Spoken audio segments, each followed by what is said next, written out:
When it comes to strategy games, you've probably heard the term spiritual successor thrown around a bit.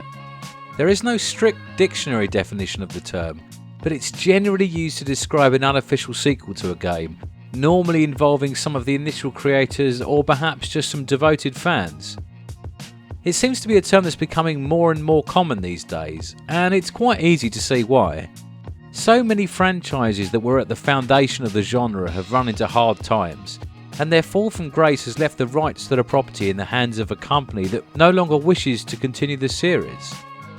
Electronic Arts have little incentive to take a punt on a new Command & Conquer game when they can bash out a new version of Battlefield or FIFA every year for a guaranteed win.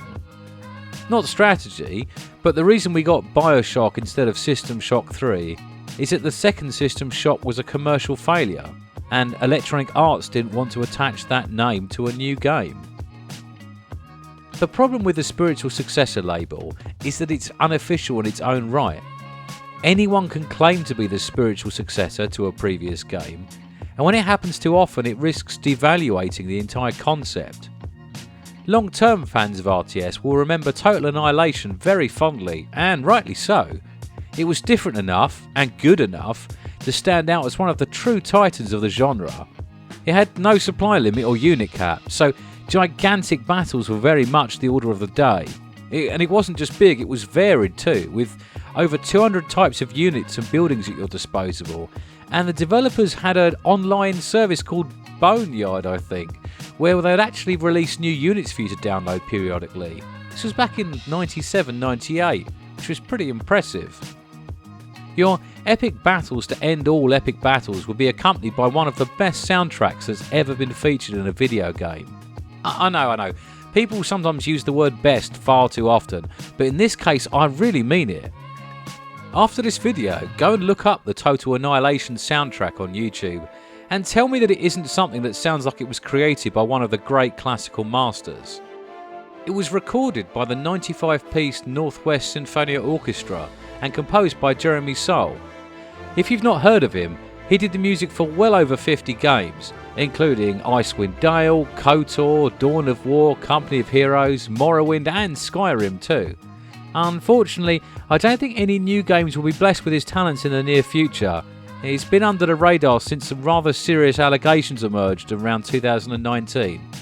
I won't comment on them any further as A, I don't know anything about them, and B, I don't know anything about them. Anyway, back to Total Annihilation. As is all too common in my videos, people ran out of money, subsidiaries got sold off and the brand was forgotten. It was originally developed by a company called Cavedog, but buckle up as this is one hell of a journey.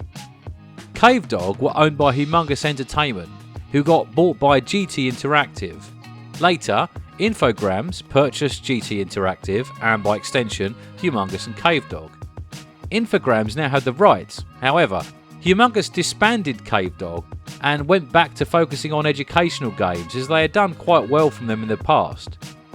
Infogrames then became akin to a cyberpunk megacorp, buying up everyone under the sun and becoming the majority shareholder of Atari. Infogrames would then merge with Atari, rebrand under the Atari name, and then in 2012 they would go bankrupt and be forced to sell off a load of their property, including Total Annihilation.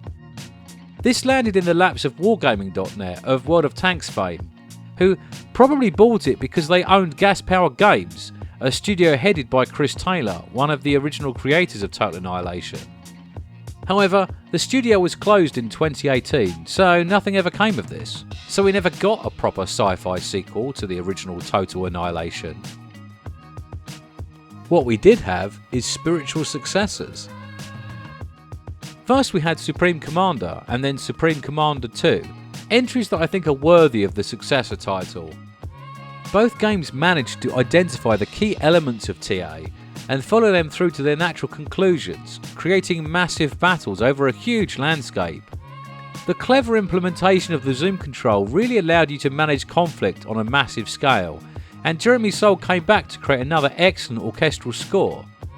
Supreme Commander was successful enough to spawn an expansion and the aforementioned sequel, but unfortunately the franchise was not successful enough to keep the studio in business. It did have a pretty strong community, which kept the game going with a project called Forged Alliance Forever, which I guess is the spiritual successor to the spiritual successor.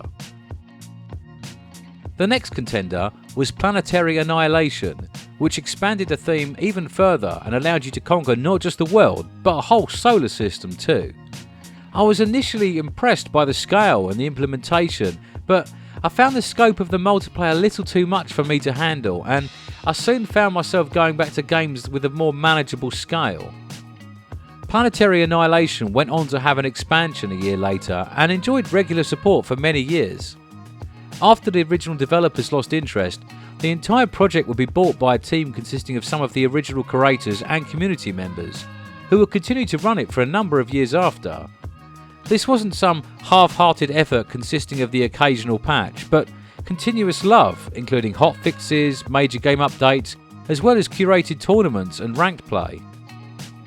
Unfortunately for the dedicated Planetary Annihilation enthusiast, everything seems to have gone quiet on their official channels, with the last news post being in 2021. However, fans of this spiritual successor are in luck, as it looks like there are 2 new entries that want to succeed Total Annihilation in the most spiritual of ways. Sanctuary, Shattered Sun, certainly does look the part, but there is not a lot known about this project. It's being created by Earthen Media, who, according to LinkedIn, are an Australian-based developer with a dozen or so employees. Their website states that the development started in 2020 and they are just about to launch a Kickstarter, so I think it's a bit early to put this on your Christmas list. Something for the future maybe, so let's move on. Beyond All Reason looks to be a far better bet, as it's available right now for free. So far, I'm a big fan of the art style. It reminds me of a midpoint between TA and Supreme Commander, and I understand what's happening on the screen and I feel in control of my forces. I've not really got much else to say at this point, as I've only had a quick glance so far, but there are some good indications that it might be what the Total Annihilation fans are looking for. But what do we look for in a spiritual successor?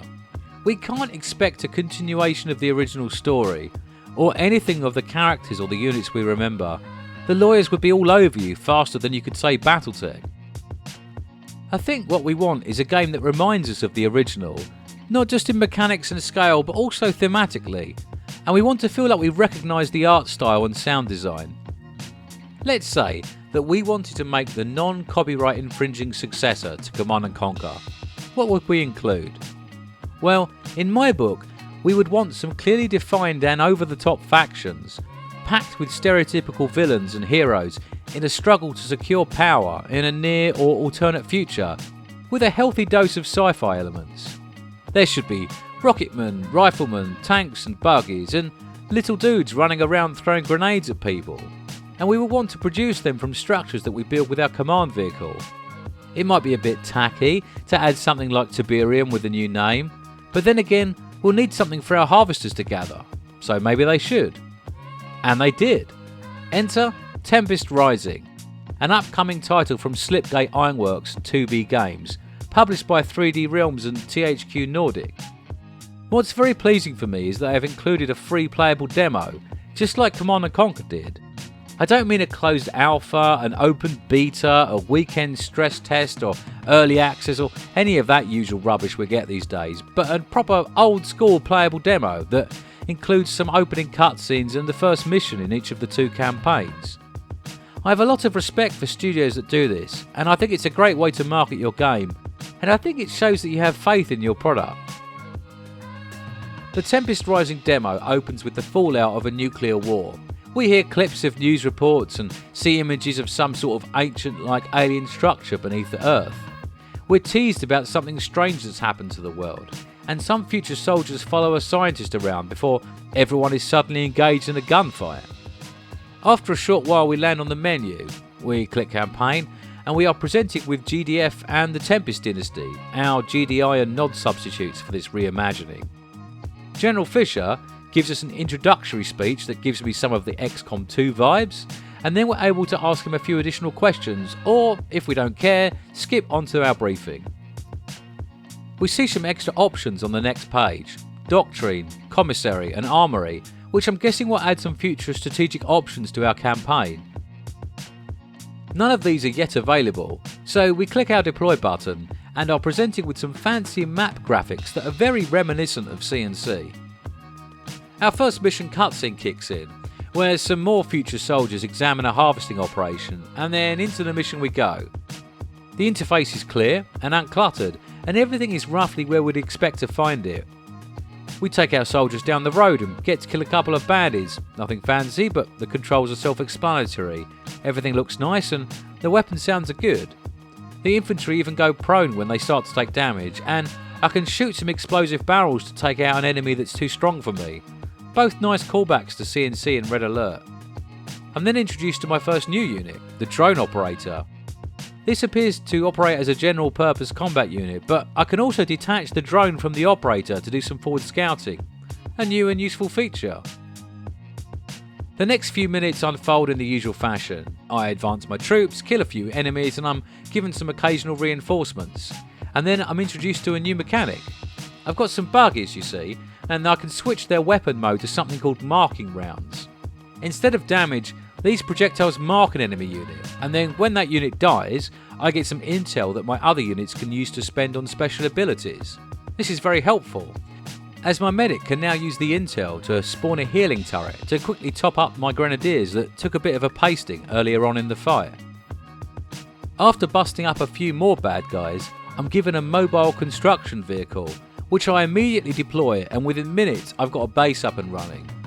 My harvester is gathering supplies, my barracks is producing units, and I swiftly learn that building a satellite uplink gives me a slow but steady flow of intel that I can use to power my abilities. I have a simple objective: destroy the enemy base. If I want, I can use my newfound production facilities to build up a large amount of units and brute force my way to victory. Or I can be a little more subtle, flanking the enemy and avoiding some of their more difficult defences. They even counter-attack occasionally. It's a very weak attack, but it does give me a reason to build a Gatling turret, which makes me happy. Overall, I think it's a pretty good first mission, and it serves its purpose as both an introduction to the game and also a playable tutorial. It's given me very clear objectives, the tools to accomplish them, and as long as I need to get a feel for the controls and the behaviour of my units. It was quite a polished experience, and as soon as I was given my MCV, I really started to get into the game and totally forgot I was playing a demo. The only disappointment I had was on the completion of the mission, when I remembered that I couldn't go any further. I did of course then play the first mission of the Tempest Dynasty campaign too, and I wasn't disappointed. I won't go into any further details here so I don't spoil the whole experience for you, and instead I urge you to go and download the demo and give it a try for yourself. I'll be following this project closely and eagerly awaiting the full release. If I could give one bit of feedback to Slipgate and 2B though, it would be this: ditch those full CG characters from your cutscenes. Go out, find a load of B-movie actors, pop them in front of a green screen and get them to give a performance that Shepard, Seth and Radek would be proud of. This is the last piece of the puzzle. The actors are out there, go and find them and give us the true C&C experience. So, I think it's safe to conclude that although a spiritual successor is in no way a guarantee of success, it has been done well before and it can be done well again. These games don't feel like a quick and easy cash grab by a lazy studio. They feel like labours of love from people who have fond memories of creating, playing and most of all enjoying the games that defined the genre. It would probably be safer financially for them to churn out a few mobile games, and the fact that they have chosen instead to pursue a project that I have passion for is something that we should celebrate.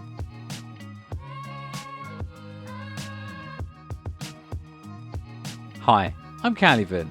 I hope that you've been entertained by this little exploration of spiritual successors, and if you think I've missed something out, please let me know in the comments. As usual, like and subscribe, as if I get popular enough, maybe someone at Tempest Rising will watch this video and go and hire Matt Hannon.